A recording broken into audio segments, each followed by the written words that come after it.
company of devotees, I say something like that. Maybe particularly it was about sweets. A lot of appreciation on this side, I noticed, or maybe everywhere. Even now, everybody's smiling. So, but we have to elevate our appreciation to the spiritual level. I mean, if the sweets are, they're not offered even. So to have too much appreciation is not so good. You say you offer them? No, I want to offer here. Actually, Prabhupada said you can buy sweets, it's not going to be contaminated. Well, you please bring a Pranam for that. I have not seen it.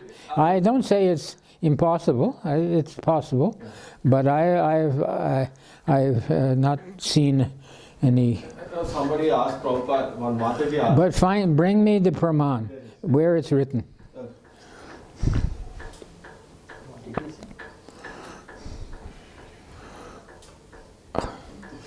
So we should have the same appreciation for all kinds of other things in relation to Krishna, and everything is in relation to Krishna, even the criminal activity of the present world is also in relation to Krishna. We relate that people are heavily under Krishna's gunas, under his lower modes.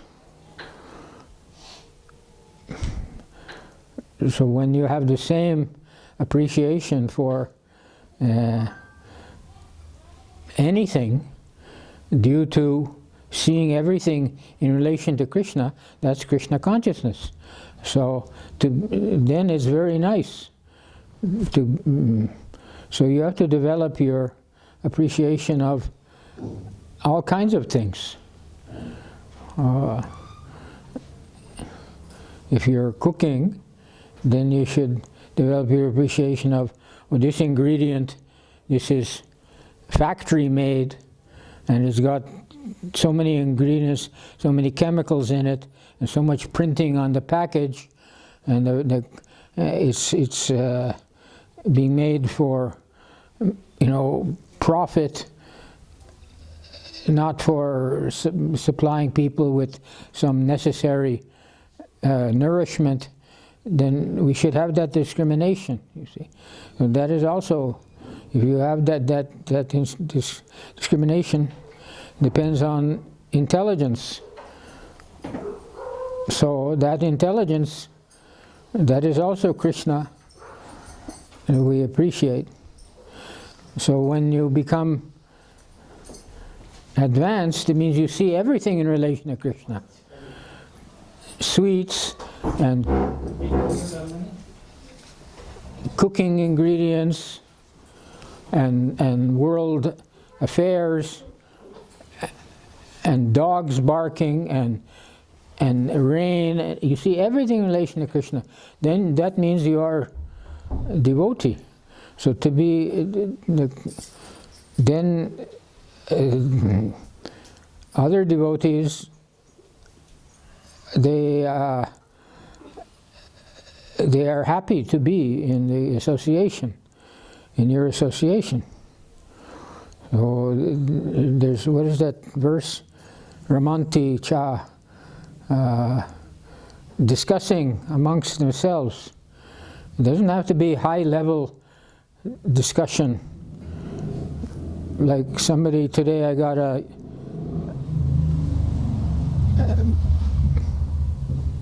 WhatsApp message. A course is being offered by one devotee who's a PhD in Satsandarbha from Benares Hindu University. Wow! Now, I mean, that may be I feel that few devotees will be able to follow. Of course, Satsandarbha is completely transcendental literature, but a very high level. About the different, he particularly is going to talk, one of the courses I saw, one of the lectures, will be about different kinds of devotees, to judge the symptoms of devotees. So what I know is that some devotees, they are concerned with the deity, and when the deity is not involved, then it's hard to detect that they're devotee. That is beginning stage. Kanista Adhikari. Then next level,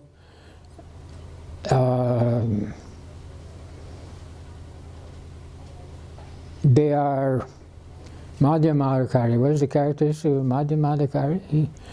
He knows the Shastras to some extent. What are the characteristics? Can somebody say? What are the characteristics? Relationship with deities and with the devotees. Huh? They have a relationship with deities and devotees. Yes, he has the relationship. He can relate with devotees based on this exchange of, on any topic, mutual consciousness of at least the process of Krishna consciousness. Oh Prabhu, what nice neck beads! What a nice bead bag! Everything you're doing. Oh, those samosas you made for the deities are so nicely made. You're such a great devotee. That's Madhyamadhikari. They're appreciating devotees. The higher level is Uttamadhikari. He's directly seeing everything in relation to Krishna. See, this cannot be imitated. Or sometimes somebody tries to imitate it, but they cannot succeed. Uttamadhikari, he is qualified to, he is liberated. He's always, what are the characteristics?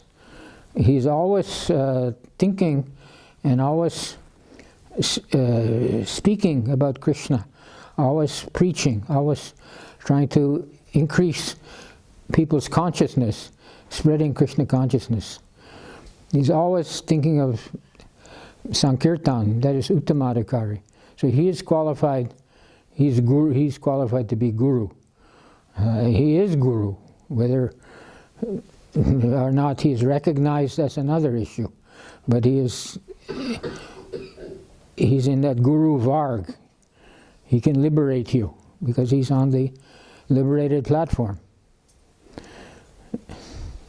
A Madhyamadhikari can also be called a guru because he's teaching how to serve the deity, how to serve devotees.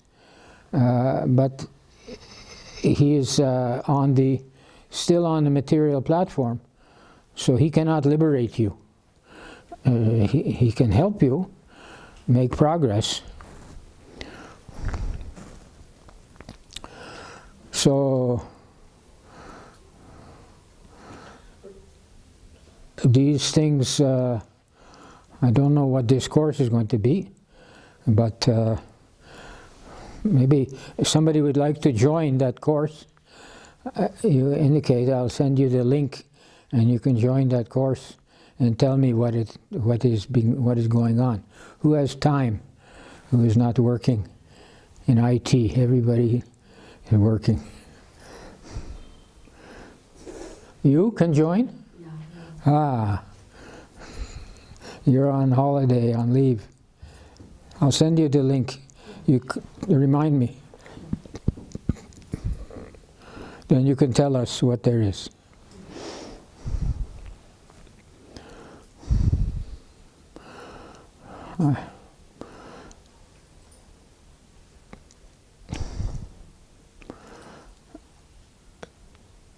So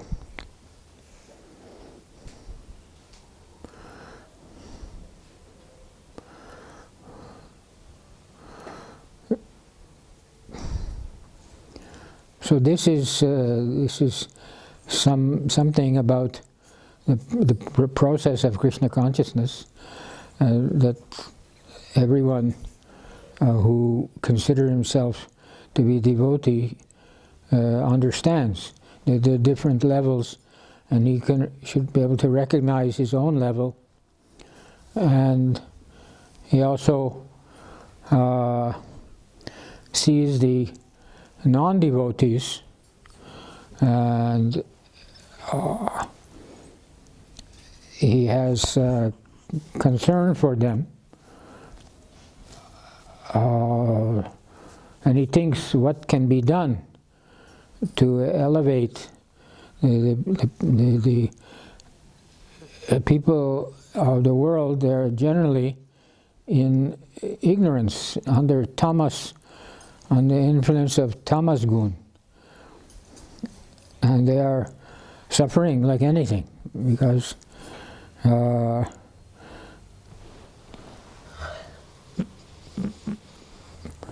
but their talking is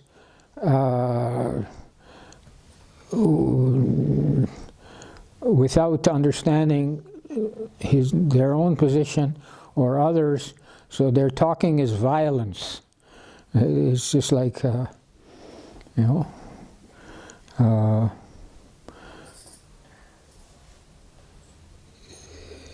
everyone has tongue, everyone talks, but there's different kind of talking. There's pleasing talk of devotees, beneficial. Otherwise, without practicing yoga, the real yoga means bhakti yoga. And practice of yoga begins with the tongue. Mohan is fond of reciting this Bengali verse before you take prasadam. It's all right, but everybody should know what it is. You should explain it. This material body is a lump of ignorance. It's a machine made of. It's a soft machine, not like this is a hard machine.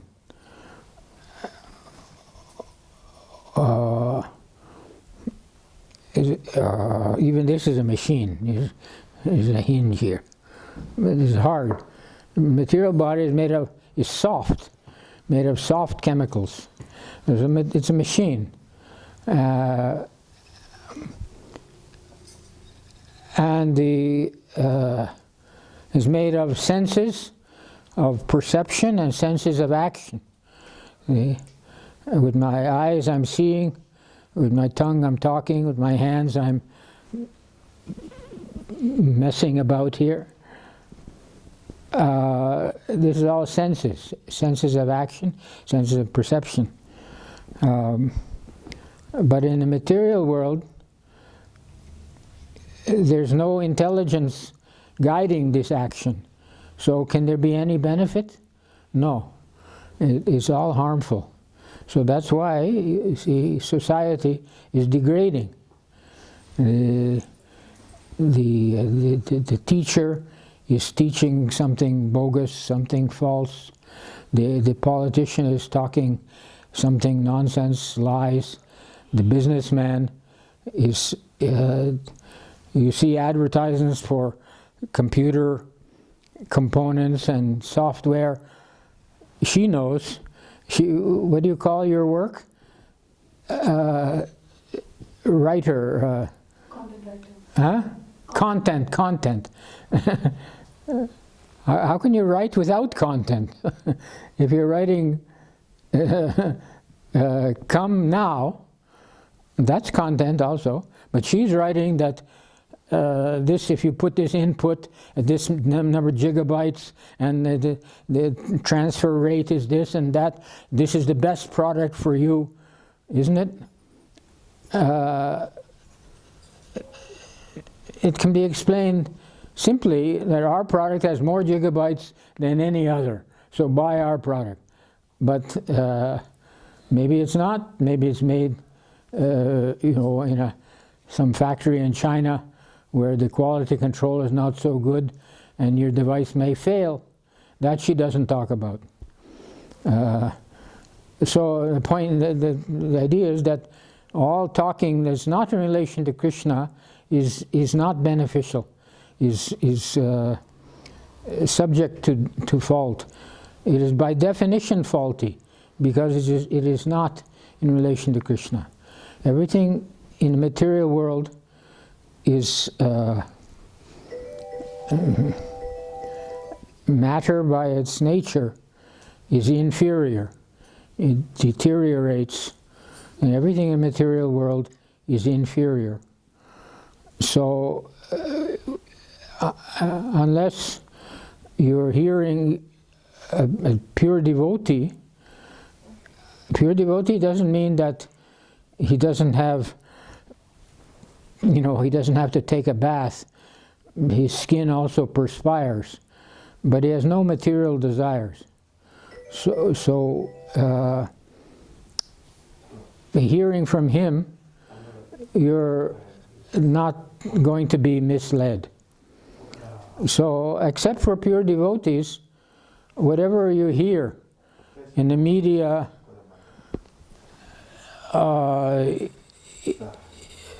whatever, in the street, in the school, whatever you hear is defective. You cannot benefit from it, really. Temporary benefit, yes. You can get rich if you follow certain investment guides, advice. You can make $1 million in a few days. So many advertisements come on the phone. The Hyderabad housewife becomes millionaire in 3 days. You've seen those?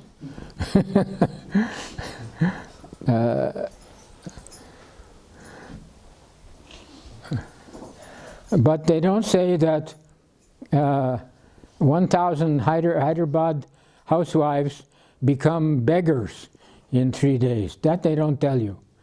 One housewife becoming a millionaire, 30 other housewives are becoming beggars. They don't tell you. And nobody knows, nobody cares. And the government doesn't step in to control the advertising or to help the beggars, because they're there also to make money for the most part. Can I just interrupt for 1 minute? Huh? Can I interrupt for 1 minute? Yeah. Just got a call, Prabhu. I just got a call from Kisara Sarpanch.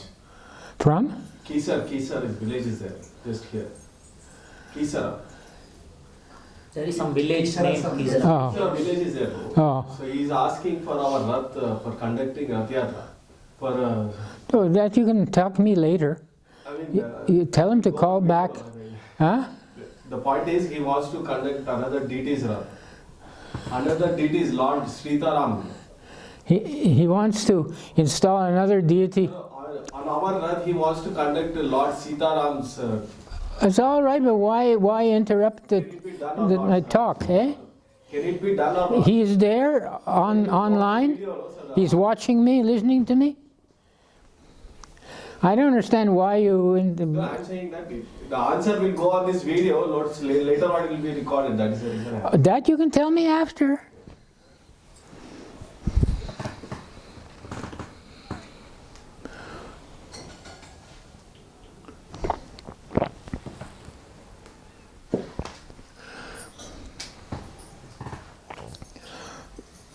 So,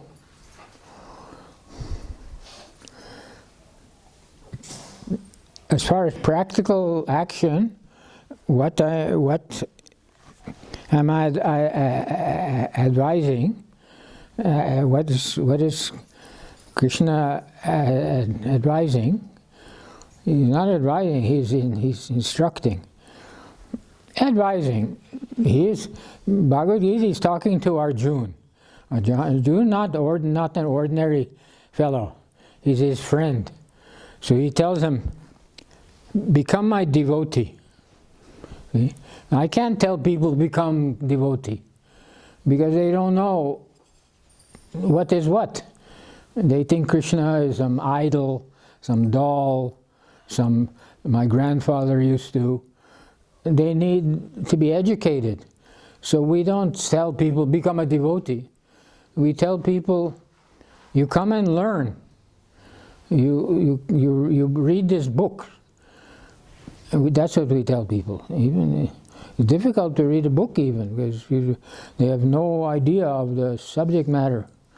Oh yes, Bhagavad Gita, Krishna, is in our Hindu tradition for thousands of years, but they don't know what they're talking about. What is this Hindu?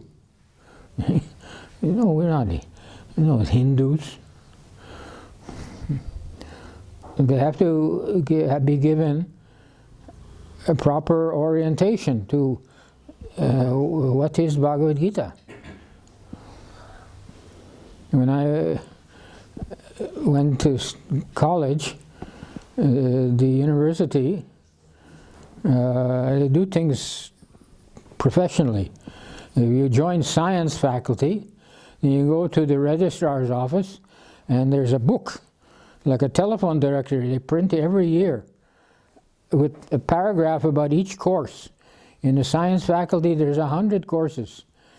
Chemistry 100, physics 100, mathematics 100. What each one, you have alternatives. Instead of, you can take, so you want to know what do they teach. So they have a catalog. It's an introduction to the course. So similarly, when Prabhupada, where introduction to Bhagavad Gita, is that part of the Bhagavad Gita? Yeah, it must be. But that was published separately as a booklet. Introduction to the Bhagavad Gita. You don't see it now, but it appears as an article. It used to appear in magazines, and it publishes a booklet maybe, and now online. The introduction to Bhagavad Gita. The introduction. Prabhupada explains what is the Bhagavad Gita. People don't know. People don't know what Bhagavad Gita is. So what is this? They say I'm Hindu, but they don't know what is Bhagavad Gita. Oh, my grandfather used to have a book, I think he used to read. I think that was Bhagavad Gita. I think, my grandfather. But I personally don't know anything. I am very well educated. I know I'm studying 15th standard in biotechnology, but even they don't know the biotechnology. They don't know that some of the things are toxic. Half the medicines you buy are toxic. More than half of the disease that people die from in hospitals are caused by the medical system itself. You know that? They don't know, they don't tell you. The doctors don't learn this in medical school. But a lot of, every drug, the chemical drug, is potentially, not potentially, in most cases it's toxic, especially if you have a bad liver, like me. So people are always saying, Maharaj, take this, take that. No way. I never listen to them. And your livers are also in danger. You should not listen to people. The liver, next to the brain, is the most complicated organ in the body. It's a CPU, chemical CPU of the body. You can't just throw anything in there and think that you'll be healthy. Chilies, tamarind, fried foods, what to speak of fast foods, what is ingredients. Color, bracket 970, close bracket. Approved color. Who is approved? Some, you see, some BSc in chemistry in a laboratory somewhere in Delhi or in USA. They fed some poor animals 10 grams per day, and the animals survived, so they say approved.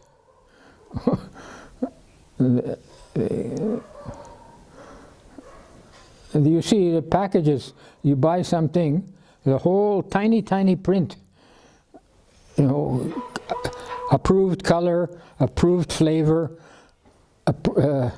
approved other things, stabilizers. What is stabilizer? All these things are toxic, you should not take them. I mean, that's a generalization, but they're hardly, it's generally, it's hardly unjustified. It's justified, for the most part, a justified generalization.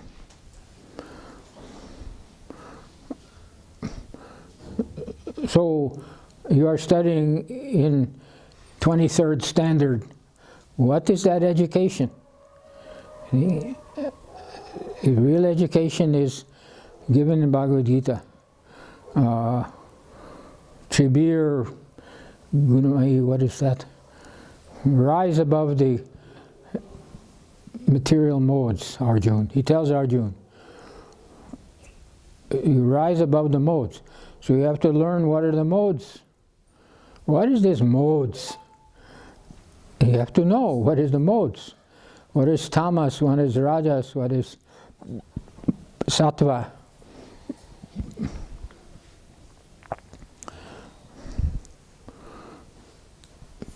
The Brahmin, those who are actually educated, they can see what, they can see the modes, they can see what mode a person is under. Mostly people now are in mode of rajas and tamas. And there's hardly, practically there's nobody in pure sattva. That is Brahman. To imagine someone in pure sattva is like to imagine a white elephant. You open the door and look outside, and there's 3 white elephants walking down the street. That would be very unusual, isn't it? Even one white elephant, they're very rare. Or a white peacock. You can see peacocks from your house.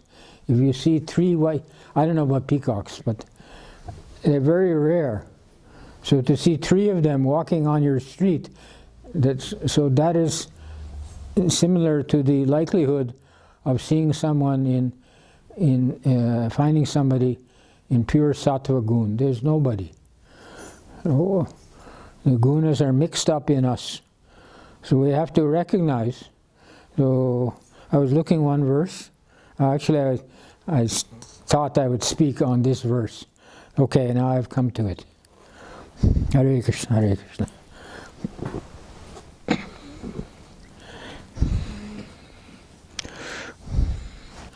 Oh, did I change the setting? Oh.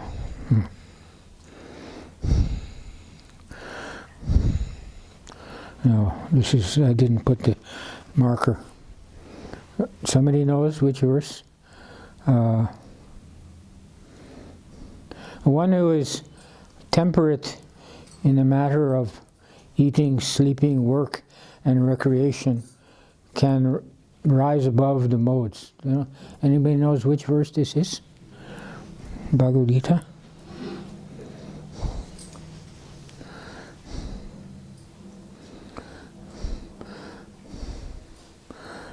So this is describing sadhana.